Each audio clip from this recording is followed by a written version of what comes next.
The shooting range buzzed with tension as bullets cracked through the air. High-tech rifles gleamed under the fluorescent lights, held by men in expensive boots and designer sunglasses, flexing their aim and talking louder than necessary. Among them stood a small, hunched figure, an old woman with silver hair tied into a neat bun. She wore worn sneakers, a faded army jacket, and carried a battered old rifle that looked like it belonged in a museum. Everyone paused when she walked in, not out of respect, but confusion. "Hey, lady, bingo night's down the street." One of the younger shooters chuckled, reloading his custom AR-15. His friends laughed, not even hiding their smirks. "Is that an antique or a walking stick?" another added, pointing at her rifle. She didn't react, just smiled faintly and walked to the farthest stall like she had all the time in the world. Her steps were slow, deliberate. No rush, no fear. "Someone get Grandma a rocking chair," shouted a guy wearing a military-style cap, barely out of his 20s. His voice carried, drawing the attention of the whole range. The manager approached her, hesitant. "Ma'am, you sure you're in the right place? This isn't exactly beginner-friendly." She looked up at him, eyes calm and steady. "I'm exactly where I need to be." The mockery didn't stop. Phones came out. Someone started recording. "Let's see her fire that relic," one whispered, nudging his friend. She didn't look at them, didn't say a word. She gently laid the rifle down, checked its sight, and loaded it with practiced ease. Her fingers, though wrinkled, moved with surgical precision. Then came the first shot. Bang. It rang out sharper, louder than the rest. The red center of the farthest target, 300 yards out, disappeared. Silence one by one, all heads turned. She didn't pause. Bang, bang, bang. Each bullet sliced through dead center, tighter than any cluster on the board. No wasted motion, no celebration, just perfection. The laughter had vanished, so had the smirks, and for the first time someone muttered under their breath, "Who is she?" The room had gone still. The kind of silence that comes after something sacred has just happened. Even the arrogant guy in the military cap lowered his rifle. No one could believe what they just saw. Every one of her shots had hit dead center, flawless, tight, surgical. The old woman stepped back from the booth, calm as ever, and began unloading her rifle like it was routine. No applause, no pride, just muscle memory. "Hold up," someone finally said, breaking the silence. "That ain't luck. That's training." The young man who had called out bingo night earlier walked up, trying to play it cool. "You in the military or something, ma'am?" She looked at him, then smiled. "Long time ago." A murmur ran through the group. The manager stepped forward again, his tone a lot more respectful this time. "Ma'am, if you don't mind me asking, what's your name?" She gave a short nod. Helen what?" asked another shooter, this time with genuine curiosity. She hesitated just a beat. "Helen Graves." The moment the name left her lips, one of the older men at the far end of the range dropped his magazine. It clattered to the floor. "No way," he whispered, eyes wide. "Helen Graves from Echo Unit." "Now heads really started turning Echo Unit," someone asked. The older man's voice was shaky. "She was a sniper in Desert Storm." No, the sniper. Most of her unit didn't even see combat because she cleared the fields before they arrived. "There's an old story that she made a 1,200-yard shot through a sandstorm." The younger guys stared, stunned. "No way that's her." The one with the designer glasses muttered, "She's like 70. The older man laughed. "And she's still better than any of you." Helen just looked down at her rifle, her fingers brushing its worn surface. "This old thing, it's never let me down." The guy in the cap stepped forward, trying to recover his pride. "Okay, legend or not, how about a friendly challenge, huh? Me and you, head to head." Helen looked at him calmly. "Targets at 500 yards. He nodded. She smiled. "Your funeral." The buzz returned, but it was different now. No more mocking, no more snickering, just raw anticipation. Shooters began stepping aside, giving Helen a clear lane. Even the manager stayed quiet.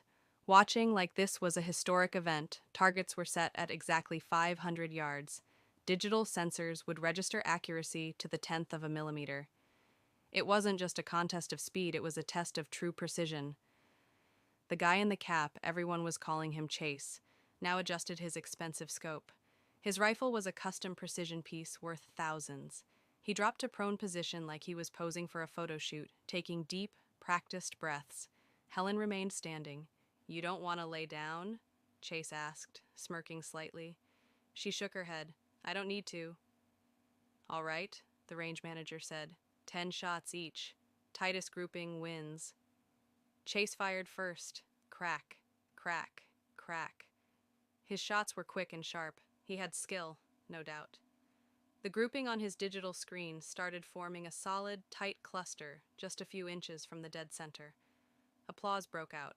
Even the older man who had recognized Helen gave a respectful nod. "He's good."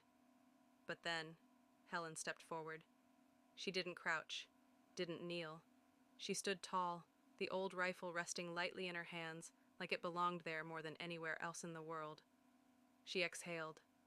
Bang. The shot rang out, echoing like thunder. On the screen, the first bullet landed directly in the bullseye. The room got quiet again. Bang. Bang. Bang. Each shot landed in the same exact hole. The red center on the target began to vanish completely. "Is that even possible?" one of the younger men whispered. A technician looked up from the monitor. "Her group is smaller than a dime. Perfect zero deviation." Chase stood behind her now, watching in disbelief. By the 9th shot, Helen paused, then glanced back at him. "Still think I need a rocking chair." She fired the 10th round dead center. The screen read 0.00-inch spread. Not one bullet had deviated. Everyone stared in stunned silence. Chase slowly took off his cap. I don't even know what to say," he murmured. Helen turned around slowly, that faint smile still on her face. "You don't have to say anything. Just listen next time." And with that, she started packing up her rifle, same calm, same grace, as if it was just another ordinary afternoon.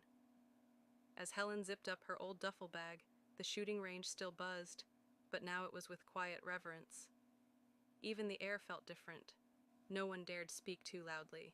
The woman they had mocked only minutes earlier had just rewritten every assumption they held. Chase approached her again, this time without any swagger. That unreal. "I've never seen anything like it." Helen paused and looked at him.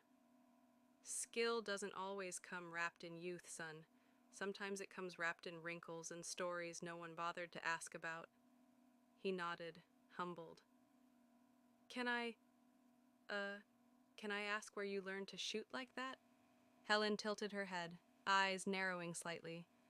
"War teaches fast. Survival teaches faster." Before Chase could respond, the older man who had recognized her, Tom, stepped forward, a little out of breath. "I knew it was you," he said. "You trained at Fort Bragg, didn't you? Echo Unit 91. Helen's eyes softened. That was a lifetime ago. Tom looked around at the crowd, now silently listening. "You saved my squad once, in Basra. We were pinned down behind a broken wall for almost an hour. Then, suddenly, one shot after another, 5 insurgents dropped without warning. Never saw who it was, just a whisper on the radio. 'Graves cleared your path.' We thought it was a ghost." Helen smiled faintly. "Not a ghost. Just a good scope and steady hands." The crowd absorbed every word. A younger girl from the other end of the range, maybe in her early 20s, stepped forward nervously. "Mrs. Graves, could you teach me that question hit different?" Even Helen blinked. "Teach you," she repeated. The girl nodded. "I want to learn, not just to shoot, but to do it right, like you." Helen looked at the girl's hands. No gloves, no calluses, just eager eyes and a heart full of fire. She slung her duffel over one shoulder. "You come back next week. Bring a notebook and no ego." The girl smiled wide. "I'll be here." As Helen headed toward the exit, the manager called out, "Wait before you go. Can I offer you a free lifetime membership? It's the least we can do." Helen paused at the door, then chuckled softly. "Only if it comes with less attitude and better coffee." Laughter followed her out, but everyone knew today they hadn't just met a shooter, they'd met a legend.